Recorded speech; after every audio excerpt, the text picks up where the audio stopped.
El presidente de Venezuela, justamente ese cargo es exactamente lo que está en el medio de la disputa que se ha generado hoy día ya de forma dramática en Venezuela, porque hay técnicamente, llamémoslo así, dos personas que se dicen son el presidente de Venezuela. El presidente Nicolás Maduro, que ganó en las últimas elecciones, y el presidente encargado Juan Guaidó, que usó unas cláusulas de la Constitución diciendo de que él, como presidente de la Asamblea Nacional, es el que le corresponde ese cargo. Y pasan cosas curiosas a esto de tener dos presidentes. El presidente uno, Maduro, dice que da 72 horas a los diplomáticos de Estados Unidos para que abandonen el país porque rompió relaciones con Estados Unidos. Pero el vicepresidente de Estados Unidos, Mike Pence, que reconoce al otro presidente, dice, pero ¿por qué voy a sacar a los embajadores para traerlos para acá si el presidente está diciendo que los quiere allá? Y se refiere a Guaidó. Y por lo tanto vas a tener esta situación quizás por cuánto rato, a no ser que esta cosa escale a situaciones mayores. Bueno, esto no se puede sostener mucho en el tiempo. Yo creo. Se va a definir rápidamente, o, digamos, de una manera u otra, a favor de Guaidó o a favor de Maduro. Y no estamos hablando de los individuos, es decir, es cambio de régimen. Es decir, si llega Guaidó, Guaidó es un seguidor de Leopoldo López, es la parte más dura de la derecha venezolana, y bueno, si él llegara a triunfar o a imponer sus puntos de vista y él pasar a ser el gobernante, por cierto, va a haber un cambio radical en toda Venezuela desde el día 1. Y al revés, si Maduro continúa, por supuesto las cosas van a seguir a otro ritmo. Ahora, hoy día, decir que hay dos presidentes en Venezuela, a mi juicio, no es correcto. Hay un solo presidente. Sin duda. Y ese presidente es Maduro. Eso estoy de acuerdo. Porque, digamos, de acuerdo a todos los protocolos internacionales, el presidente o el gobierno, más allá del presidente, es el que tiene el control territorial. Y hoy día los aeropuertos, las carreteras, los ministerios, las controla. Las facultades las tiene Maduro. Maduro. Lo que hizo Guaidó fue en una manifestación delante de sus adeptos, levantó una constitución y dijo, yo ante Dios y el pueblo venezolano me proclamo presidente. Sí. Bueno, pero eso no lo hace presidente. Es decir, lo que lo haría presidente un día es que él tenga el poder. Ahora, él tiene una cuota de poder. ¿Y cuál es esa cuota de poder? Estados Unidos. Estados Unidos, al reconocerlo a él oficialmente, al más alto nivel, es decir, desde la Casa Blanca, como el presidente en ejercicio, le ha dado un salvoconducto. Y eso yo creo que el gobierno venezolano lo tenía claro antes, porque cuando fueron a detenerlo hace unos días, bueno, inmediatamente el gobierno dijo, no, esto es un error, nadie dio la orden de esto, y se desdijo completamente. Yo creo que ya entonces había recibido señales de Estados Unidos que, ojo, a Guaidó no me lo tocan. Es decir, Guaidó.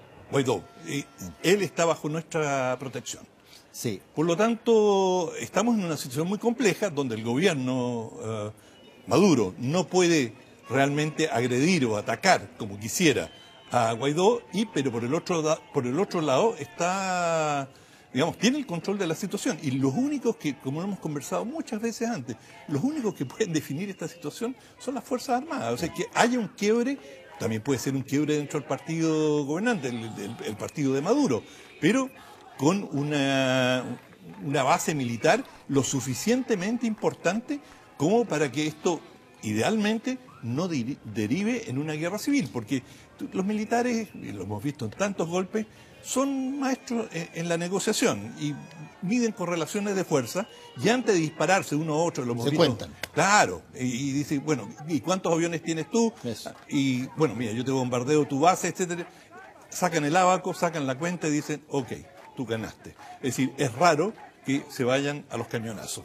Ha pasado, pero en general tienden a someterse y aceptar la correlación de fuerza dominante. Y por eso, cómo se dé el quiebre es fundamental. Ahora, lo que, digamos, Guaidó planteó tres cosas fundamentales, que fue, uno, necesitamos el apoyo de la comunidad internacional. Comunidad internacional se le dice a Estados Unidos y sus aliados en general, es comunidad internacional. Porque si te respalda China y Rusia, eso parece que no es la comunidad internacional. No, no es la comunidad internacional. Esos son otros países. Pero en fin, la comunidad internacional, Estados Unidos y otros, en ese plano ha tenido un éxito absoluto. Es decir, el grado de respaldo que ha logrado en América Latina es notable y eso es un éxito importante. Segundo, necesito el respaldo del pueblo. Eso ha sido menos claro. Montar manifestaciones de 100.000, 200.000 personas en Caracas te lo hace la oposición y te lo hace el gobierno. Y lo han hecho N veces cada uno de ellos. Por lo tanto, eso no te dice cuál es la correlación de fuerzas a nivel político, ciudadano. Lo que sí, y que no ha ocurrido en Venezuela, y yo siempre he estado esperando de parte de la oposición que ello ocurriera, que haya un gran paro nacional, o sea, que demuestren que son capaces de paralizar el país y de generar una situación de desobediencia ciudadana. Bueno, si tú eres capaz de paralizar el país por 1 o 2 días, ya has hecho una demostración de fuerza importante. Eso no ha ocurrido. Y la tercera condición que puso Guaidó fue, tenemos que tener el respaldo de las Fuerzas Armadas. Y eso todavía en Venezuela es una caja negra. Sí, no se sabe, pero no significa eso que no se vaya a saber rápidamente.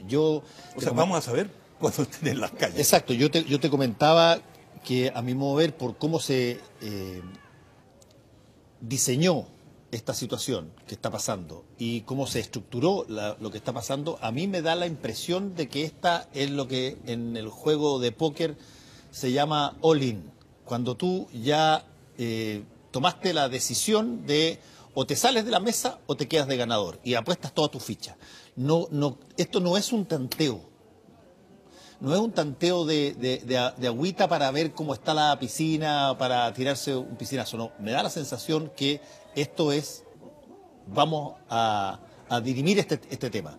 Y inevitablemente se va a dirimir, como tú muy bien dices, por cómo se pronuncian las Fuerzas Armadas, que hasta ahora las Fuerzas Armadas han dicho que respaldan a Maduro.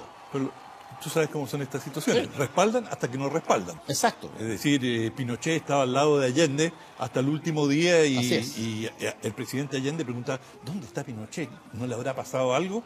Hasta que apareció, digamos, dirigiendo el golpe de Estado. Y es así en general. Es decir, ellos no pueden mostrar sus cartas y cuando las muestran es porque están circulando en los tanques. Ahora, yo creo que la presión de Estados Unidos puede tener ser un cuchillo de doble filo. Yo creo que eso también, esta presión y este desconocimiento del gobierno, con cierta arrogancia, por cierto, crea reacciones nacionalistas dentro de las Fuerzas Armadas venezolanas. Y ese es un riesgo. Es decir, esto puede ser el abrazo del oso. Pero coincido contigo en que sería sorprendente si en este empuje, que no es espontáneo, no es que los presidentes, incluido el presidente Piñera, hoy día escucharon que Guaidó era el presidente, se había proclamado presidente y dicen, oye, yo lo apoyo. No. Y Bolsonaro y todo lo demás. Esto estaba concertado y lo habían discutido y probablemente lo debatieron dentro del Grupo de Lima y en otras instancias. Esto estaba perfectamente concertado. Y estaba también el hecho de que cuando llega Guaidó a la presidencia de la Asamblea Nacional, él, por casualidad, porque le tocaba por rotación, dicen, este es el hombre, esta es la coyuntura. Y, por cierto, vamos a ver qué cartas, qué hace bajo la manga tiene Estados Unidos. Pero Estados Unidos, digámoslo, tiene muchas opciones antes de una intervención militar. Estados Unidos es uno de los principales compradores de petróleo de Venezuela, todavía, hoy día, y le paga al contado por las compras. Es decir, los chinos... Pero dicen que entre las cosas que decían o argumentaban algunos es que le estaba reteniendo los pagos. Los pagos estaban en algunas cuentas que se te retenían, pero efectivamente es el principal cliente que tiene Venezuela. Bueno, y Venezuela, el 95% de los ingresos externos de Venezuela son por el petróleo. De manera que Estados Unidos tiene muchas cartas diplomáticas, financieras, económicas, que jugar, pero claro, el problema para Estados Unidos es ante un pueblo sufriente, un pueblo que está viviendo todo tipo de privaciones, alimenticia, una tragedia humanitaria brutal, enorme. Si tú, digamos, los comienzas a estrangular aún más, porque ya hay un cerco, si eso lo aprietas, o sea, lo acogotas más, bueno, esto puede producir una crisis realmente de proporciones mayores en el plano humanitario. Y eso Ahora, es una cosa que tienen que tener esto en no es cuenta. primera vez que pasa y hemos visto situaciones similares. Alguien que se proclama como gobernante o se subleva contra el poder establecido y se produce un momento de, a ver, mirémonos, contémonos, hasta que... En ese momento, que es el que estamos viviendo, es un momento pero extraordinariamente delicado, porque ahí es donde se juegan un montón de variables, entre las cuales están las provocaciones del lado y lado, donde pueden estar, qué sé yo, las situaciones inesperadas que sucedan y que gatillen de que, por ejemplo, se separen las Fuerzas Armadas, o ataquen las Fuerzas Armadas, o defiendan al presidente Maduro, o defiendan a Guaidó. Estos son los momentos en que uno esperaría, si hay diseño detrás, de que de pronto pasen cosas que generen justificación para otras cosas. Claro, que gatillen la situación. Exactamente, están por lado y lado. Absolutamente. O sea, este es un momento, estas 72 horas son extraordinariamente delicadas. Y yo me imagino con qué ansiedad los cientos de miles de venezolanos que residen en Chile deben estar siguiendo esta situación. Por supuesto, es una cosa muy trágica, muy brutal. Muy brutal para cada uno de ellos. Tienen a familiares en Venezuela, muchos de ellos querrán volver y volver al país que dejaron. Bueno, y hoy día se está, o en estas 72 horas, y digo 72 horas porque ese fue el plazo que le dio Maduro a los diplomáticos estadounidenses para que dejaran el país. Bueno, es decir, estas 72 horas son críticas. Claro. Algo tiene que pasar, porque si no, también el gallito se fuma. O sea, si es que Maduro no es capaz de sacar a los diplomáticos en 72 horas de Venezuela, después de haber roto relaciones con Estados Unidos, y ellos se quedan ahí y le rinden pleitesía a Guaidó, perdiste la mitad de la pelea. Sí, yo creo que pierda la pelea. Esto no es como Assange, Julian Assange, parapetado en la embajada ecuatoriana para tratar de zafar de un juicio en Estados Unidos, ¿no? Ahí está en un país soberano solicitando asilo. Aquí hay una disposición de quien se considera o se dice presidente con sus facultades determinadas, que entre otras cosas son el ejército, que le dice a los diplomáticos norteamericanos que tienen 72 horas para abandonar el país. No, pero tienen otras opciones. Por ejemplo, le pueden cortar la luz, el agua, en fin, los pueden hostilizar. Perder un gallito con Estados Unidos no es lo principal. Es cómo oprimir a la oposición. Es decir, cómo señalarles a ellos que no tienen, que Guaidó es una flor de un día, que esto no va a llevar a mayores. Eso es el desafío principal para Maduro, que no se hagan ilusiones. Así, aquí yo me quedo por los próximos 6 años y hacérselo sentir al conjunto de los opositores. Y habrá que ver también cuál es el nivel de apoyo que tiene Maduro, porque igual Maduro saca gente a la calle. Oye, déjame contarte una cosa. Durante harto rato durante el día hubo una discusión en las redes sociales y en un montón de cosas sobre si esto era un golpe o esta era una intervención legítima. ¿Es golpe o la intervención ilegítima? Y dependiendo. Y aparece un Twitter que yo lo encontré genial, de un señor que se dice llamar Kim Jong-un, que es una parodia, por cierto, y que tiene @norcoreano, que coloca lo siguiente: veo mucho paleto persona, de tipo, veo mucho tipo que no sabe distinguir un golpe de Estado de un levantamiento legítimo. Golpe de Estado es cuando os cae bien el gobierno vigente, y levantamiento legítimo es cuando os cae bien los que se sublevan. Lo encontré...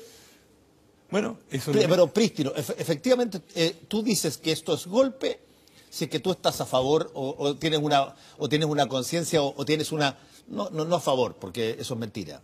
Tienes una suerte de tendencia a considerar que Maduro es el legítimo presidente del país con las facultades y todo lo demás. Tú dices, bueno, si que eso es así, esto es un golpe. Y si es que es un levantamiento legítimo, bueno, si es que tú consideras que la gente que se ha levantado y que apoya al presidente encargado Guaidó son ellos los que tienen la razón. Bueno, yo creo que en Venezuela la legitimidad se perdió por las dos partes. Es decir, por eso digo que es una guerra de posturas ideológicas. Exacto, exacto, porque digamos, tanto la oposición como el gobierno han incurrido en irregularidades y hoy día a ambos les puedes enrostrar ilegitimidad. Pero yo coincido totalmente con lo que tú acabas de decir. Finalmente es una opción ideológica. Una opción ideológica. ¿Y tú estás con esto o estás con el otro? Exacto. Y ese es el punto más interesante, porque cuando tú llegas a un punto donde tienes que definirte si estás conmigo o contra mí, me acuerdo de esa frase de George Bush, después del atentado de las Torres Gemelas, y cuando se toma la decisión de invadir Irak, y la pregunta final que él plantea es que estamos en un momento dado donde hay solamente dos opciones: o estás con nosotros o estás contra nosotros. Y aquí se ha colocado de alguna manera una situación en Venezuela donde la gente y las Fuerzas Armadas y los gobiernos y la oposición van a tomar una decisión respecto de justamente eso: están con nosotros o contra nosotros, y según cómo se defina eso, tú tienes salidas con más sangre o menos sangre. Bueno, ideológica, para muchos venezolanos esto no es ideológico. Los que están en el gobierno y están con Maduro saben que se juegan por lo menos sus puestos, su situación, si es que no también sus vidas. Y a la inversa, para la oposición hay mucho en juego. Por lo tanto, cada cual, es decir, es un país que está tan polarizado y desde hace tantos años que se viene cocinando a fuego lento esta odiosidad entre las dos facciones, que realmente a mí me da escalofrío pensar, si esto se define mal, cuán mal o cuán terrible podría ser para los venezolanos. Sí, verdad. Desgraciadamente vamos a tener que esperar. No va a poder resolverse la cosa hoy día, porque si se pudiera resolver hoy día, se resolvería por algún método. Sí, esto no es póker. No es simple, no, esto no va a ser póker, pero sí hay un all-in tirado sobre la mesa.